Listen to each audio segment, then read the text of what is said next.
Hey everybody, welcome back to Small Couch Review. This is your boy Sam. I'm gonna try to make this quick because this is a different type of video. I am gonna talk about Shelby Oaks, but I'm actually more interested in talking about the person behind it than the actual movie.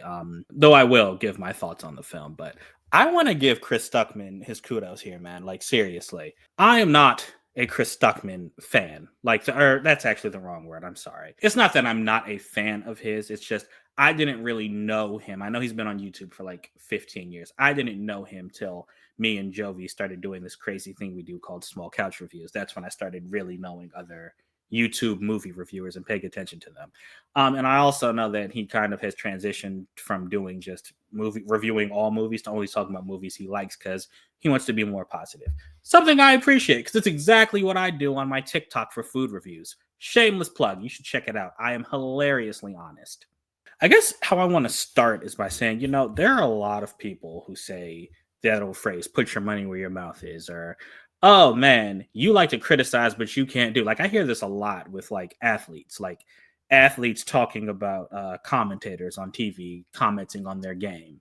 You hear that. I mean, you can see this in all aspects of life. You see it from fans commenting on sports. You see it in esports, people talking about criticizing somebody, talking about, oh, you could do better. You can see it in gaming, not even esports, when someone criticizes a game and then for some reason all the fanboys of Nintendo or Xbox or Sony come and say, oh no, you don't understand, you're not doing this correctly, for some reason defending these billion-dollar companies. But I digress. But it especially happens in movies where if you say something bad about a movie and someone likes the director or an actor in it, then they'll come and say, well, why don't you do it? Instead of talking, why don't you just do it yourself? Show us what you made, show us your credentials.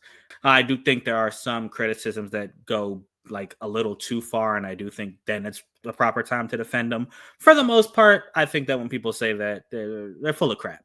So I'm giving Chris his kudos because the man actually went out and put his money where his mouth is, or I guess crowdfunded money. So if you don't know, he crowdfunded this movie called Shelby Oaks, a horror film that he wrote and directed. After he had finished getting his funding for it, he shot it, showed it, and Mike Flanagan, who I'm a huge fan of, signed on, and then Neon, the production company, signed on, gave him more money so he could make the movie the way he wanted to make it. And from what I heard of him at San Diego Comic Con, which we have a recap for, check it out. It sounds like Neon gave him his creative license, so he was able to make the movie he wanted to make. I think that is very, very cool. Seriously. Again, there are a lot of people who just wouldn't do this. They wouldn't put themselves out there like this because you're opening yourself up for the same kind of criticism. No, you're opening yourself up for worse criticism than you fairly gave these other movies. So appreciate him for doing that. Now, I say all that to say I saw the movie and I'm not a fan of it. I don't think it's for me. Now, I said it's a horror film, and it's the type of now. I've mentioned this many times, but I'll say it again. I used to think I didn't like horror movies. Like I used to think I hated them with the Halloweens and the Insidiouses and the Omen movies and what is the Conjuring movies. I didn't like those. But then I saw movies like Scream 5 and Fresh and The Black Phone and Barbarian and Weapons, and I realized there's a particular type of horror I like when there's a mystery thriller element to it. And I'm just not into like the demonic, satanic, boogeyman coming after you, gore fest type horror movies. That's just not for me. Even though I love Late Night with the Devil, so that is the one exception. Though I think I was probably more because of the ambiguity there. But so I have a particular type of horror movie. This movie, though, Shelby Oaks, it seems to blend a lot of those together. You have your demonic, satanic stuff. You have, like ghost stuff, paranormal activity, a haunted house, a missing person. Like it's all stuffed in here. And I don't think it really works that well. So the movie starts off with found footage, which I'm not a fan of that. I hate Cloverfield. Like call it, say what you will. I will die on that hill. I am not a fan of any of those movies. I hate that. I hate the Blair Witch Project, which started this whole thing. I'm not a fan of that genre. But it starts with found film where we kind of get introduced to Riley is her name. We get introduced to her, the missing person, the person who goes missing. We get introduced to this world that it happens in, right?